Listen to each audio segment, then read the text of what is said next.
30 দিন পরে ঈদের চাঁদ উঠবে, সেই দিনই তোমার পাসপোর্টের উপরে জান্নাতের ভিসা লাগবে। পাসপোর্ট এবং ভিসা লাগবে, আর ঈদের দিন ফ্লাইট হবে জান্নাতের ফ্লাইট। মাহে রমজান সামনে, এবারের রমজানে টার্গেট নাও 30 দিনের রোজার মাধ্যমে দিল থেকে আল্লাহর কাছে এইভাবে 30টা দিন হাতে গুনে তুমি আল্লাহর সাথে ওয়াদাবদ্ধ হও যে আল্লাহ 30 দিন আমি রোজা রাখবো, এবং যৌন চাহিদা, লজ্জাস্থানের চাহিদা, অশ্লীলতা, বেহায়াপনা, নর্তকী, নাচ গান, উলঙ্গ ছবি দেখা, নারীকে নিয়ে চিন্তা ভাবনা, মেয়েকে নিয়ে অশ্লীল চিন্তা ভাবনা, অবৈধ কোনো প্রেম সম্পর্ক, হারাম কোনো রিলেশন, এসব ত্যাগ করে বন্ধু 30টা দিন মনোযোগ দিয়া রোজা রাখো, তারাবি পড়ো, ইফতার করো, সাহারি করো, তাসবিহ পড়ো, তিলাওয়াত করো, কোনো আলেমে দ্বীনের সাথে উঠা বসা করো, ইমাম সাহেবের সাথে সম্পর্ক করো। ইনশাআল্লাহ দেখবা আল্লাহ চাহে তো 30 দিনের মাথায় আল্লাহ বলেন লাআল্লাকুম তাত্তাকুন, আমি আল্লাহ ওয়াদা দিলাম মুমিন তোকে মুত্তাকি বানিয়ে দেব, মুত্তাকি বানিয়ে দেব। আর যদি মুত্তাকি হও তাইলে পুরস্কার কি? উইদ্দাত লিল মুত্তাকিন, আল্লাহ বলছেন জান্নাত বানানোই হয়েছে মুত্তাকিদের জন্য। 30 দিনে মুত্তাকি হবা, 30 দিনে জান্নাতি হবা। ইয়া আইয়ুহাল্লাযীনা আমানু, হে ঈমানওয়ালা, আল্লাহ বলেন জানো ঈমান তোমার পাসপোর্ট, আমি পাসপোর্ট নিলাম 30 দিন আগে, আর আল্লাহ ওয়াদা দিবেন রমজানের চাঁদ উঠলে আমি আল্লাহর কাছে ঈমানের পাসপোর্ট দিবা। ঈমানের পাসপোর্ট আমি জমা নিলাম, 30 দিন অপেক্ষা করবা, 30 দিন আমার হুকুম মাইনা চলবা, 30 দিন পরে ঈদের চাঁদ উঠবে, সেই দিনই তোমার পাসপোর্টের উপরে জান্নাতের ভিসা লাগবে। পাসপোর্ট এবং ভিসা লাগবে, আর ঈদের দিন ফ্লাইট হবে জান্নাতের ফ্লাইট। ইনশাআল্লাহ, ইনশাআল্লাহ। হাদিসে আছে ঈদের দিন আল্লাহ তাআলা ফেরেশতাদেরকে জিজ্ঞাসা করে, ফেরেশতারা বলো তো ওই ব্যক্তির প্রতিদান কি হইতে পারে যে তার পরিশ্রম, তার হুকুম, তার মনিবের আদেশ পূর্ণ আদায় করছে, যেই কর্মচারী তার কর্ম ঠিক মতো 100 পালন করছে, তো এখন তার বিনিময় কি হইতে পারে? ফেরেশতাদেরকে আল্লাহ বলবে ঈদের দিন, ফেরেশতারা বলবে মাওলা তো এটার বিনিময়তে এটাই আইন ওয়াফা আজরাহু, তার বিনিময় তাকে পূর্ণ দিবেন, পারিশ্রমিক পূর্ণ দিবেন, কারণ সে তার কর্ম পুরা করছে, অতএব পারিশ্রমিকও তো কি দিতে হবে? পুরা দিবেন, এটাই তো যুক্তির কথা। তো আল্লাহ তাআলা তখন বলবেন ফেরেশতারা তোমরা সাক্ষী থাকো, আমার ইজ্জতের কসম, আমার জালালের কসম, আমি আল্লাহর বড়ত্বের কসম, আমার শ্রেষ্ঠত্বের কসম, আমার এই বান্দাগুলো একটি মাস রমজানে আমার হুকুম পূর্ণ আদায় করছে, আমার আদেশের হক আদায় করছে, রমজানের হক আদায় করছে। আজকে আমি আল্লাহ ঈদের দিনে ঘোষণা দিলাম তোমাদের সামনে, কাদ গাফারতু লাকুম, আমি আল্লাহ আমার এই বান্দাদেরকে মাফ করে দিলাম। ফেরেশতারা তখন ডাক দিয়ে বলবে, তখন ফেরেশতারা নামাজি ঈদগাহের ইমানদার মুসলমানদেরকে বলবে যে ইন্নাল্লাহা কাদ গাফারা লাকুম, তোমাদের আল্লাহ তোমাদেরকে মাফ করে দিয়েছে। আমরা ফেরেশতারা নিজে শুনছি।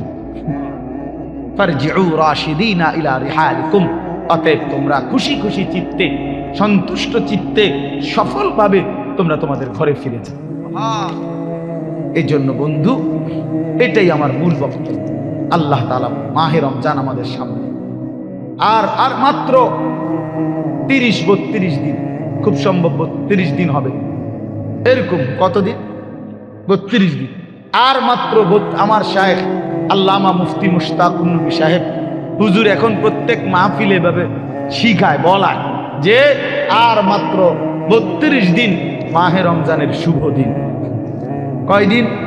আর মাত্র, বলেন না, মাহে রমজানের শুভ, আর মাত্র 32 দিন রহমত মাগফিরাতের শুভ দিন, আর মাত্র 32 দিন নাজাতের শুভ দিন, আর মাত্র 32 দিন ইফতার সাহারির শুভ দিন, আর মাত্র 32 দিন 20 রাকাত তারাবির শুভ দিন, আর মাত্র 32 দিন মুত্তাকি হওয়ার শুভ দিন, আর মাত্র 32 দিন জান্নাতি হওয়ার শুভ দিন, আর মাত্র 32 দিন লাইলাতুল কদরের মর্যাদা পাওয়ার শুভ দিন। কাউন্ট ডাউন করো, মানে গুনো, আর মাত্র 31 দিন, আর মাত্র 30 দিন, কাউন্ট ডাউন, সংখ্যা গুনো। এটা উচিত, উচিত। নবীনগরের মুরব্বী এখন আসছে, আল্লাহ এখন তো এই জন্য বললাম, আমরা অনুরোধ করছি প্রিয় বাপ, বয়স্ক বাবারা, আপনারা এবার আপনাদের যে আপনারা বলবেন যে হুজুর আমগরে তো কিচ্ছুই করলেন না, কাল ফুলাইনই করলেন। আপনাদের জন্য কথা হলো এটা বাপ, আপনাদের জন্য প্রথম জিম্মাদারি। আমি প্রতিদিন এটা বলি, আপনাদের স্ত্রী সন্তান, আপনাদের ছেলে মেয়ের ঈমান আমল আখলাক, বন্ধু আমার, বাপ আমার, এদের এই ঈমান আমল আখলাক, এইটার সংশোধন, এটার ফিকির, এটা আপনাদের মূল জিম্মা, এটাই আপনাদের মূল জিম্মা। আপনারা দয়া করে ঘর যদি পুরা শেষ করতে নাও পারেন, কিচ্ছুই তো না, আপনারা যদি সোফা, খাট, পালং, পরিবারের সবটা চাহিদা, মনে করেন 4 রুমে 4টা খাট দরকার, আপনি হয়তো হায়াতে থাকতে 2টা খাট ব্যবস্থা করতে পারছেন, তেমন অসুবিধা হবে না, বাকি দুটোটা হেতে বানাইতে পারেন। আপনি দেখেন, আপনি দেখেন বাবা, হেতে আরো সুন্দর বানাইতে পারেন। মকবুল ভাই দায়িত্ব নিচ্ছে, নিজে করছে, তাইলে এই জন্য সে আরো সুন্দর বানাইতে পারবে। আপনি অপেক্ষা করেন, আপনি সাদ্দা না দিতে পারলো সে দিবে। অতএব শুধু দুনিয়া মিলাইবার জন্য আপনারা বাবারা, বয়স্ক বাবারা, অভিভাবক যারা, ছেলের বাপ, মেয়ের বাপ, স্ত্রীর স্বামী, দয়া করে বাপ, আপনারা গহনা অলংকার, আসবাবপত্র, খাট, পালং, সোফা, ফার্নিচারের জন্যই আপনারা আপনাদের এই সময় হায়াত শেষ কইরেন না, বরং সংসারের পবিত্র দায়িত্ব, স্ত্রী সন্তানের মূল দায়িত্ব হলো আপনার উপরে, তাদের ব্যাপারে আল্লাহর কসম, তাদের ইবাদত, তাদের ঈমান, তাদের আমল, তাদের আখলাক আপনার বিবেক দিয়ে ভাবা উচিত। আমার ছেলেটা 16 বছর কোনো দিন ফজরের নামাজ পড়ে না, আমি কেমন বাপ, আমার ছেলেটা কেমন ছেলে। আমার মেয়েটা কোনো দিন পর্দা করে না, আমি কেমন মা, আর আমার ছেলের মেয়েটা কেমন মেয়ে। বলেন, আমার ছেলে সারা রাত সারা দিন মোবাইলের উপরে পড়ে থাকে, বন্ধুদের আড্ডা, আহা কত ছেলে আছে তাদের বাপ কদুর সুকি দিও উকি দিও ফোলাগারে দেখেন। এই সুরে এমন সুর, এমন ডাকাত, এই ডাকাতের সবচেয়ে বড় শত্রু তার বাপ।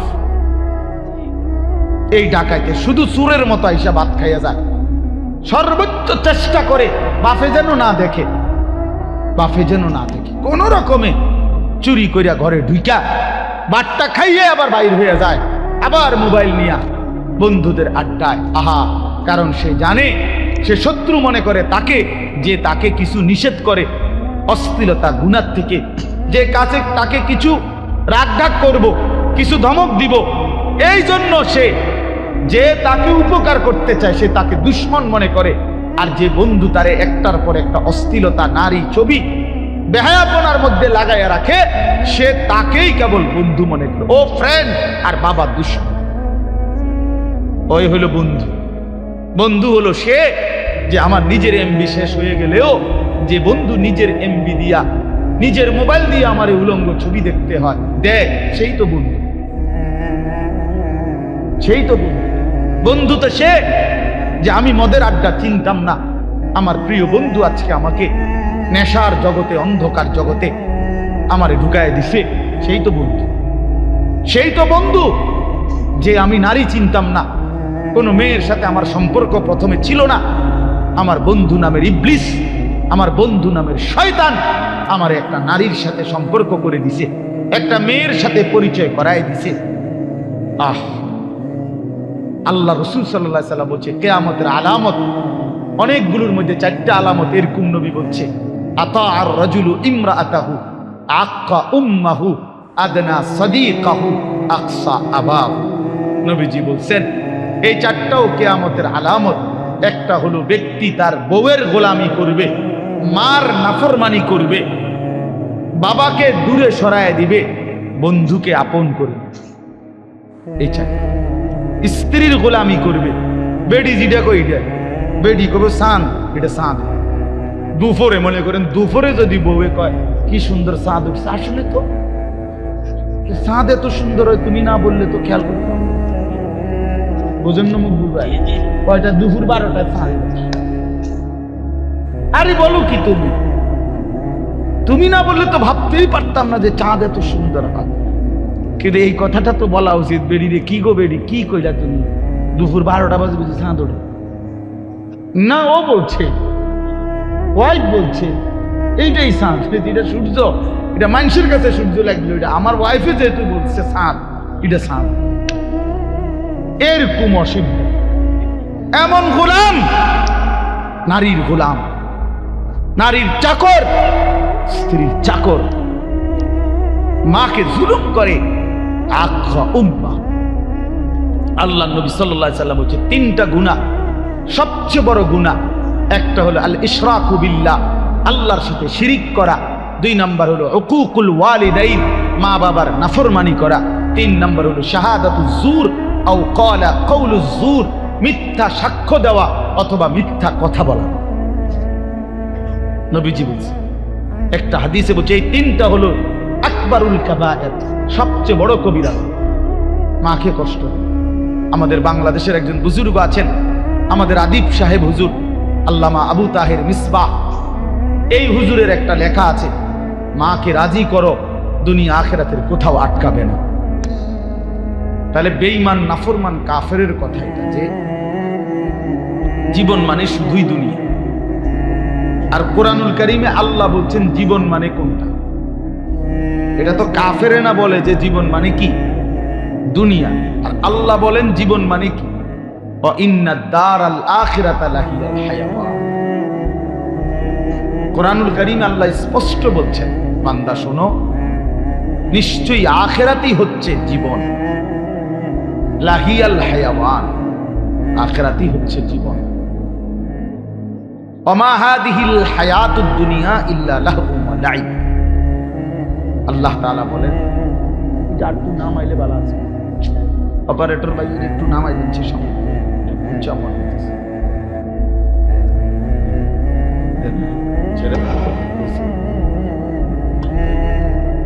আল্লাহ তাআলা বলেন, দুনিয়ার জীবন বান্দা আর কিছুই নয়, ইল্লা লাহবুন ওয়া লাইব, শুধুই তামাশা, শুধুই খেলাধুলা। তাহলে আল্লাহ বলছে দুনিয়া খেলাধুলা, দুনিয়া তামাশা। তাহলে জীবন কোথায়? আখিরাত। জীবন কোথায় বলে? আর বেঈমানের কথা হলো জীবন কি? খালাস।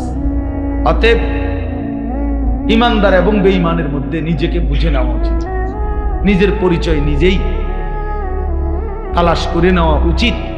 আসলে আমি ইমানদারদের অন্তর্ভুক্ত না বেঈমানের অন্তর্ভুক্ত। আমার মানসিকতা দেখলে, চলাফেরা দেখলে বুঝাই যায় কে ইমানের পথে আছে আর কে কুফরির রাস্তায় আছে। এটা আন্দাজ করা যায়, এটা বুঝাই যায়। যার যখন যা মন চায় তাই করা। আমার যা মন চায়, চুল, জামা, শার্ট, প্যান্ট, হাঁটা চলা, কথাবার্তা, রুচি, আচার আচরণ, খাবার দাবার, লেনদেন, আয় রোজগারে কোনো হালাল হারামের পার্থক্য নেই। নিজের মারেও দেখে, পরের বোনকেও দেখে, আপন বোনের দিকেও তাকায়, রাস্তার নারীর দিকেও তাকায়। তার মানে হালাল হারাম বলতে কিছু, ন্যায্য বেচ্চা টাকাও নেয়, সুদের টাকাও নেয়, যা মন চায় তা। অর্থাৎ হালাল হারাম, জায়েজ না জায়েজের, আল্লাহ রসুলের বিধিবিধানের কোনো পরোয়া যে করে না, মনের ইচ্ছা মতো যে চলে, এর উদাহরণ আল্লাহ কোরআনে দিছে।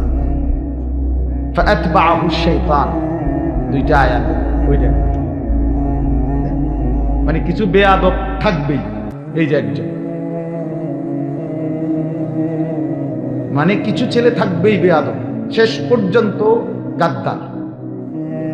যে হুজুর আপনি নিষেধ করলে কিছু আমি শুনবো না, আমি কোনো সময় কারো কথা শুনি না, আজকে হঠাৎ আমনের কথা শুই না আমি এই বেদবি করবো কেন? এখন কেমন লাগলো তুমি যে লজ্জা পাইলা? বলো বাবা, আমি কি সুন্দর করে বলছিলাম কিনা বলেন? প্রথম আমি অনেকেই নামায় ফেলছে, নামাইছে না? তো তুমি শুনলা না কেন? এখন তো সবাই দেখলো তোমার। এই জন্য এইটা একটা মানসিকতা, আমার মনে যা চাই তাই। এবার এখানে কারো বিধিনিষেধ মানবো, আমি এমন মানুষ না। তো আল্লাহ তাআলা বলেন সূরা আরাফের মধ্যে আছে, ফাআতবাআহু শাইতান, শয়তান যার পিছে লাগছে। ওয়ালাকিন্নাহু আখলাদা ইলাল আরদ, পরের আয়াতে আছে যে এই দুনিয়াটাকেই স্থায়ী মনে করে নিছে। ওয়াত্তাবাআ হাওয়াহু, আহারে আল্লাহ, ওয়াত্তাবাআ হাওয়াহু, এবং যে মনের ইচ্ছা মতো মনের চাহিদা অনুসরণ করে, তার মনে যা চায় তাই। তিনটা জিনিস, শয়তান যার পিছে লাগছে, দুনিয়াটাকেই যে স্থায়ী মনে করে নিছে, মনের ইচ্ছা মতো যে চলছে। প্রিয় বাপ, সবাইকে বলি, আমাকেও বলি, আপনাদেরকেও বলি, আল্লাহর কসম কোরআনে বলছি, এখানে সব আলেম হাফেজ আছে, আর হাফেজ তো এনে বসাই, হাফেজ করার কারিগর। তো আল্লাহ তাআলা বলেন এই আখলাক যাদের, ফামাসালুহু কামাসালিল কালব, কোরআন শরীফের আয়াত। আল্লাহ বলেন এই লোকের উদাহরণ হলো কুত্তার মতো, কুত্তার মতো, কুত্তার মতো, কুত্তার মতো, কুত্তার মতো। এটা কুত্তার মতো। কালব অর্থ কি? ফামাসালুহু কামাসালিল কালব। আল্লাহ তাআলা বলছেন এই নিজের পরিচয় মিলায় নাও, নিজের জিন্দেগি মিলায় নাও। সারাদিনে এক ওয়াক্ত নামাজ পড়তে মন চায় নাই, আর নিজের মনে যা চাইছে তাই করলা, খালাস। নিজের পরিচয় হিসাব করে নিলে ভালো। আল্লাহ তাআলা পরিচয় দিছে, ফামাসালুহু কামাসালিল কালব, তার উদাহরণ কুত্তার মতো। ইন তাহমিল আলাইহি ইয়ালহাস আও তাতরুকহু ইয়ালহাস। আল্লাহ বলেন কুত্তার স্বভাব, দৌড়ানি দিল জিহ্বা লম্বা করে হাঁফায়, ছাইরা দিল জিহ্বা লম্বা করে হাঁফায়। কুত্তা দাঁড়াইয়া থাকলেও জিহ্বা লম্বা করে, শ্বাস নেয় এরকম করে, আর দৌড়ানি দিলেও জিহ্বা লম্বা করে শ্বাস। অর্থ হইল পাইলেও জিহ্বা লম্বা করে, না পাইলেও জিহ্বা লম্বা, জিহ্বা লম্বা। এই জন্য দোস্ত, আল্লাহ তাআলা স্পষ্ট পরিচয়। এরপরে যদি কারো লজ্জা না হয় তো তারে আর কি করবে? এরপরে যদি কারো বিবেক না থাকে, যারে যা বেড়া, আমার কুত্তা কক, শুয়োর কক, আমার বেড়ি আমি সামু, আমি মোবাইলে সামু চাই, আবার কিটাক মানুষ কক না, গরু নাহলে ছাগল, আমি নারী দেখবই, আমি ছবি দেখবই, আমি অস্থির দৃশ্য দেখবই, আমি সেজদা দেব না। আরো যদি আমারে যদি কুত্তার তুনু নিচে নামায় দেয়, দেও, আমি নিলাম না, আমার গায়ে লাগাইলাম না, আমি আমার মতো চলবই। ঠিক আছে ভাইয়া, ঠিক আছে। আল্লাহ বলছে নবী, আপনি কারো উপরে বল প্রয়োগকারী না, যে তারে যাইতা দইরা নলে তোর কল্লা হালাই দেবো তুই যদি নামাজ না পড়স, এমন এমন জিম্মাদার আপনি না। কথা বুঝেন নাই? সর্বোচ্চ বলা, সর্বোচ্চ পৌঁছিয়ে দেওয়া। ইন উরিদু ইল্লাল ইসলাহা মাসতাতাতু। আল্লাহ বলছে নবীরা বলতেন, হে আমার জাতি, তোমাদের সংশোধন চাই, আমার সাধ্যে যেটুকু আছে এটুকু। মাসতাতাতু অর্থ হলো আমার সাধ্য মতো, আমি যদ্দূর পারছি এদ্দূর। আমি যেদূর বলার সুযোগ পাইছি এদূর, যেদূর চেষ্টা করছি বুঝাইতে এদূর, এরপরে আর কিছু করার নাই। তুমি যদি নিজেই নিজেকে বরবাদ করে দাও, ঠিক আছে, ঠিক আছে ভাইয়া, চলো, অসুবিধা কি? কারো দিনই থামে না, কারো রাতই আটকায় না, কেউ কারোর জন্য দুনিয়ায় থামে না। আমার মৃত্যু তোমার লেগে আটকাইবে না, তোমার মৃত্যু আমার জন্য আটকাবে, কারো জন্য আটকাবে না। প্রত্যেকেই একদিন আপন গন্তব্যে, আপন কবরে ফিরেই যাব। আর কেউ না মরলেও আমি মরে যাব, আমি না মরলেও তুমি মরে যাবে, মানে কেউ কারোর জন্য আটকাবে। এই জন্য দোস্ত, এটা কোরআন থেকে বললাম। আল্লাহ তাআলা বলেন, আরাআইতা মান ইত্তাখাযা ইলাহাহু হাওয়াহু আফা আনতা তাকুনু আলাইহি ওয়াকিলা আম তাহসাবু আন্না আকসারাহুম ইয়াসমাউনা আও ইয়াকিলুন ইনহুম ইল্লা কাল আনআমি বাল হুম আযাল্লু সাবিলা। অর্থ হলো, সংক্ষেপে বলতেছি, একই কথা। আল্লাহ বলছে, মনের ইচ্ছাকে যে নিজের খোদা বানিয়ে ফেলছে, আল্লাহ বলে তার পরিচয় আর কিছুই নয়, শুধুই জানো, ইনহুম ইল্লা কাল আনআম, সে আর কিছুই নয়, শুধুই জানো। আনআম মানে কি?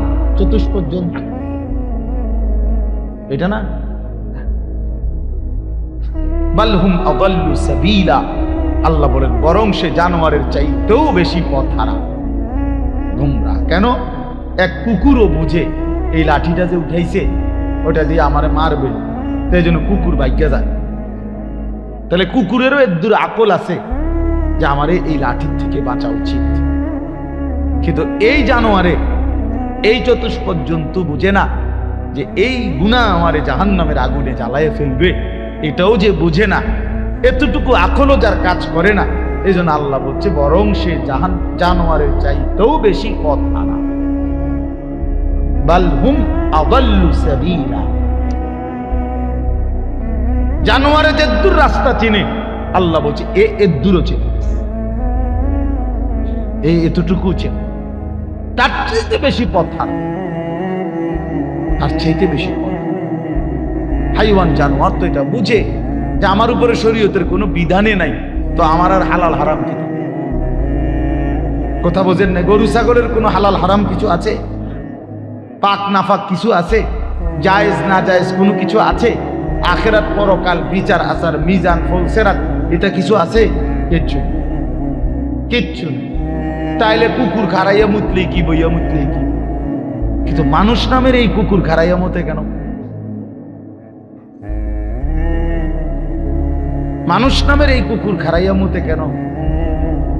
অর্থ অসুবিধা নাই, প্রকৃত কুকুর তো খারাইয়া মুতলে, ঠ্যাঙালগি দিলে তার জন্য তো এটা গুনাহ না, কারণ তার তো গুনার কোনো সিস্টেমে নাই। কিন্তু মানুষ নামের এই কুকুর যে খারাইয়া মতে, তার তো গুনাহ। তাহলে বোঝা গেল সে তো ওই চতুষ্পদ জন্তুর থেকেও বেশি পথ। প্রিয় বন্ধু, নিজের উপরে দয়া করো, নিজের উপরে রহম করো। প্রিয় সাথী, নওজোয়ান, নিজের ভালো বুঝো। এই জন্য বললাম, আত্মপরিচয়, আত্ম উপলব্ধি অনেক বড় নিয়ামত। নিজেকে বুঝা, নিজেকে চেনা, আত্মসম্মান। মানুষের আত্মসম্মান বড় সম্পদ। অনেক মানুষ আছে পৃথিবীতে আত্মমর্যাদার কারণে প্রয়োজনে না খাইয়া মরে যায়, কিন্তু মাথা নোয়ায় না কারণ। প্রয়োজনে সে মরে যাবে, কিন্তু হাত পাতবে না কারণ। সাহারায় ওরা ধুকে মরে, তবু পরে না শেকল পদ্ধতির। এটা আমরা কবি নজরুলের কবিতায় পড়ছিলাম যে কেন আল্লাহ তাআলা নবী সাল্লাল্লাহু আলাইহি সাল্লামের জন্য মক্কা কুরাইশদেরকে অধিকাংশ সাহাবী হিসাবে নির্বাচন করলেন কেন? পৃথিবীতে একমাত্র জাতি ছিল মক্কার কুরাইশরা, যারা প্রয়োজনে সাহারা মরুভূমিতে মরে যাবে দুকে দুকে, কিন্তু কারো গোলামি, কারো সামনে ঘাড় নোয়ানো, কারো পরাধীনতা স্বীকার করা, এইটা তাদের স্বভাবে ছিল না। এই জন্য আরব উপদ্বীপে এই মক্কার জনগোষ্ঠীর উপরে তৎকালীন যুগে দুইটা সুপার পাওয়ার ছিল।